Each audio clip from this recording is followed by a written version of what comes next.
You can ask yourself a question and you can really apply it across the board of world leadership, even local leadership. You can go from school boards and park boards all the way up to state senates, into state houses, to governors.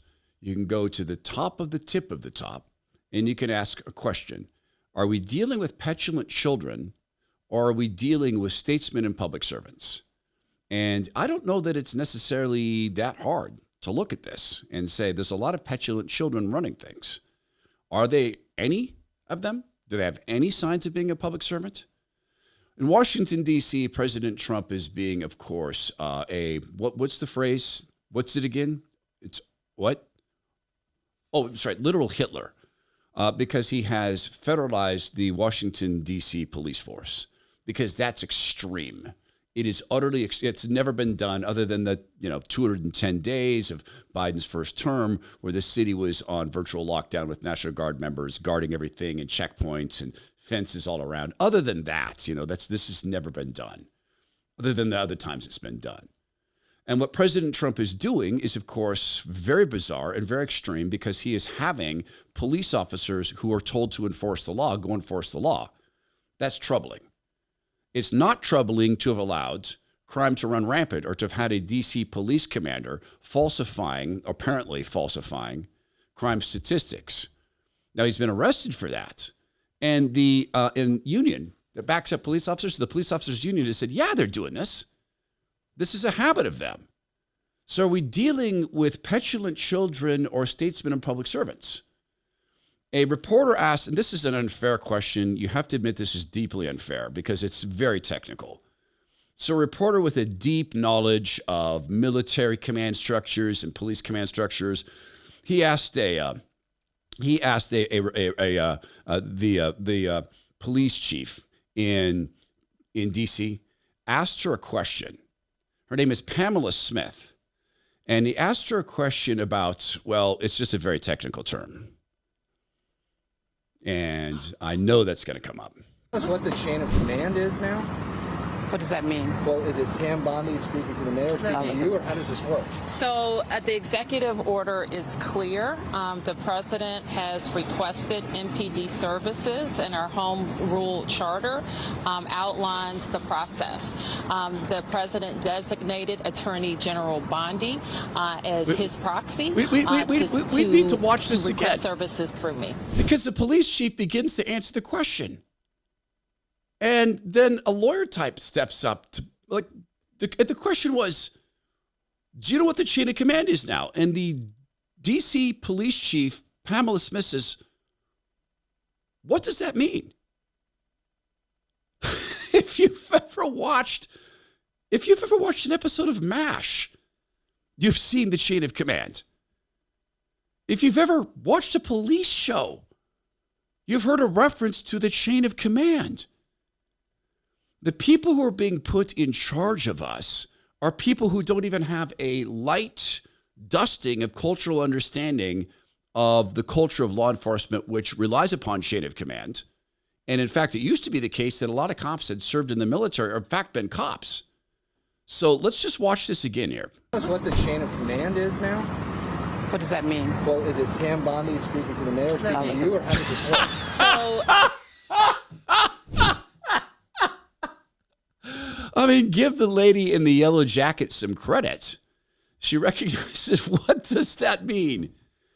So ask yourself, petulant child or a statesperson and public servant? Statesman. Eric Swalwell, who tried to, or maybe even did, get to have sexual relations with a Chinese spy. That Eric Swalwell, who the other day posted a video that he was bragging about he could be doing legislation, but instead he was repping. He was benching, baby. Benching 135, just like my niece, who's 16, can bench 135. Big time, Eric Swalwell. He wrote on Twitter, which is a white supremacist platform run by a white supremacist guy named Elon Musk. Eric Swalwell, Trump's federal takeover of D.C. isn't about safety. It's about distracting Americans from, high prices, a bad jobs report, a falling economy, and the Epstein files. Interesting. Because way back in the day, Eric Swalwell had posted this on Twitter, which is a platform owned by an apparent white supremacist. Well, that's what we're told. That's what the Mockingbird Bee says. Wait, they've stopped saying that since he and Trump got into a fight. That's weird. All of a sudden, Elon's a good guy again. Swalwell wrote this. My wife and I play these scenarios over in our head all the time. We've practiced going out through the back seat, taking our kids out of our car if we're carjacked. This is not normal. Soft on violent crime prosecutors are letting too many dangerous people threaten our kids. And a conservative journalist, Peter Hassan, pointed out, this is an interesting take from a guy who had to practice getting carjacked, and he went and found that tweet. And so Eric Swalwell, public servant, statesman, or petulant child? Which way does the scale go for you? To me, it's all petulant child. Now, how is this playing out in public? And does it, in fact, cross borders? Is it just a United States phenomenon? It's not. It crosses borders. How's it playing out in public? I'll show you from the screens at CNN how this is playing out in public in just a second, because images are very, very powerful things. Angel Studios knows this. They know that images are very potent things and that storytelling is often how Jesus Christ spread his word. They're out with a new series called Testament. And what they've done is they've taken the happenings in the book of Acts, and that's where Luke went back and investigated and learned about how the apostles built the church that Jesus told them to build. That's the book of Acts. What did they do? They've transplanted those happenings into a world where there's a technical surveillance state, high-tech surveillance, censorship state, and where people hate the truth. Does that sound familiar?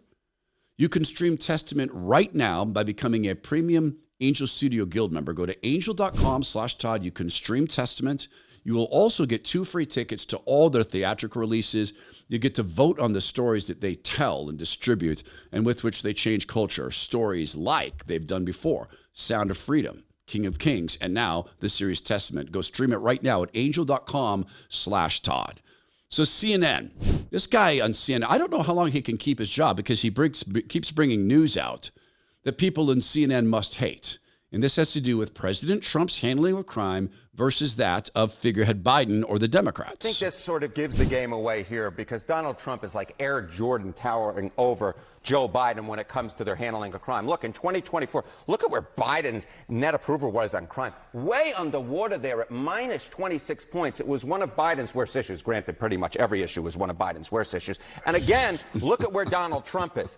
Way, way, way above Joe Biden. What is that? That's 27 points. So Americans vastly prefer Donald Trump's approach to crime than they did to Joe Biden's. And again, I think it gets back to the point that Americans are far more hawkish on crime than a lot of Democrats want to admit. What approach to crime? What was Biden's approach to crime? His approach to crime was to fly cartel members and their soldiers into a country using a CPB-1 app to allow them to set up shop and supply chains into American cities, knowing that they are coddled in separate countries like Seattle and Los Angeles and San Francisco and Minneapolis and New York, and the list goes on. He didn't have an approach to crime other than he wanted more of it. Sometimes he didn't have enough crime, so he needed to invent crimes. The president's approach to this is popular everywhere but in the minds of people who think that the previous administration was the reasonable administration. Remember, it was Joe Biden who partnered with Barack Hussein Obama to allow the Taliban to partner with Mexico-based drug cartels to bring heroin into our country. They stopped indictments. That is an approach to crime, and that approach is to allow it to happen. So petulant children or statesmen? Let's look up north in Canada.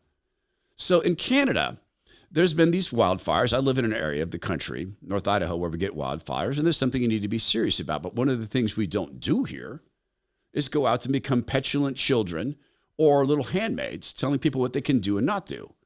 In Canada, they're doing just that. They have admitted that walking around in the woods doesn't cause forest fires, but they're still going to fine people for walking around in the woods.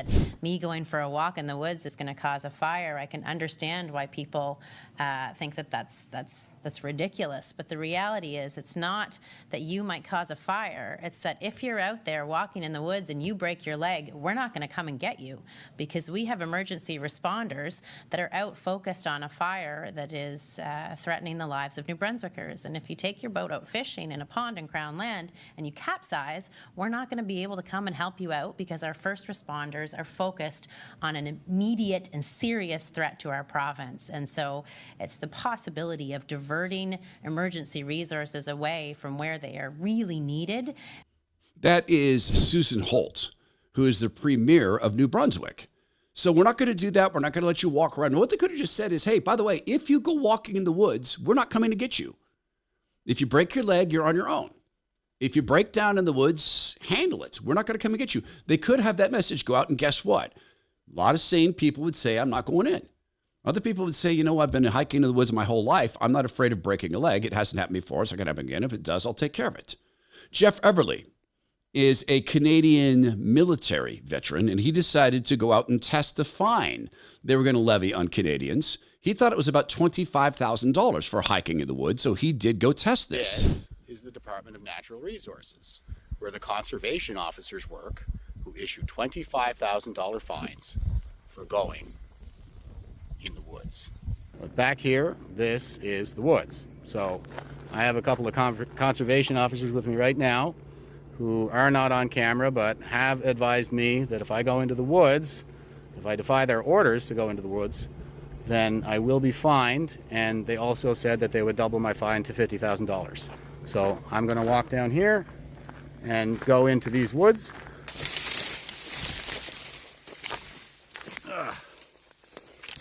And they have me on camera. Forest Act 25 sub 1. Fine is $28,872.50. Okay. I thought it was 25,000. It's 28,870. Court costs, victim fees. Taxes. Oh, victim fees. Victim fees. All right. Thanks very much. Bunch of gentlemen. victims. I appreciate your courteous approach. He made it very, very easy on them. God bless him for being so courteous, and he wants to test this in court. Petulant children or statesmen? Oh, by the way, also out of Saskatchewan, out of Canada, not New Brunswick, but Saskatchewan, a firefighter went out to set fires. He decided to go light fires, often using hay bales. He set about 30 of them in a month. What's happened to him? A fine? No, he's going to get community service for 200 hours. He could have been fined $76,500 or $76,650, but no, they're just going to put him on community service for 200 hours. Petulant children or statesmen?